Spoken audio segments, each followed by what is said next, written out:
భద్రాద్రి కొత్తగూడెం జిల్లా భద్రాచలం ఏఎంసీ కాలనీలో ఇందిరమ్మ ఇండ్లను మంత్రి పొంగులేటి శ్రీనివాసరెడ్డి ప్రారంభించారు. ఎన్ని ఆర్థిక ఇబ్బందులు ఎదురైనా ఇచ్చిన హామీలను కాంగ్రెస్ ప్రభుత్వం అమలు చేస్తుందని తెలిపారు. 20 లక్షల ఇళ్లు నిర్మించేందుకు ప్రభుత్వం కృషి చేస్తుందని, అర్హులైన ప్రతి పేదవానికి ఇంటిని నిర్మించి అందిస్తామని హామీనిచ్చారు. ఈ కార్యక్రమంలో జిల్లా కలెక్టర్తో పాటు పలువురు పాల్గొన్నారు. నువ్వు కాంగ్రెస్ పార్టీనా, నువ్వు కాంగ్రెస్ పార్టీకి ఓటేసావా, నువ్వు కాంగ్రెస్ పార్టీకి ఓటేస్తేనే నీకు ఇల్లు ఇస్తామని అనటంలా.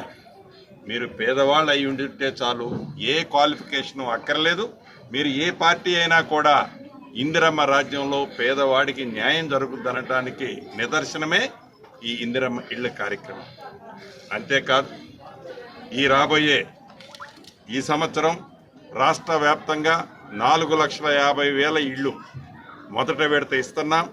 ప్రతి నియోజకవర్గానికి తక్కువలో తక్కువ 3,500 ఇళ్ళు ఇప్పటికే ప్రతి మండలంలో పైలట్ ప్రాజెక్టుగా ఒక గ్రామం తీసుకొని ఆ గ్రామంలో అర్హులైన ప్రతి వాళ్ళకి ఇవ్వటం జరిగింది. అవి కూడా యుద్ధ ప్రాతిపదిక మీద నాకు తెలిసి ఇప్పటికే రాష్ట్ర వ్యాప్తంగా 72,000 ఇళ్ళు ఒక్కొక్క గ్రామం, ఒక్కొక్క మండలంలో ఒక్కొక్క గ్రామాన్ని తీసుకొని ఇచ్చాం.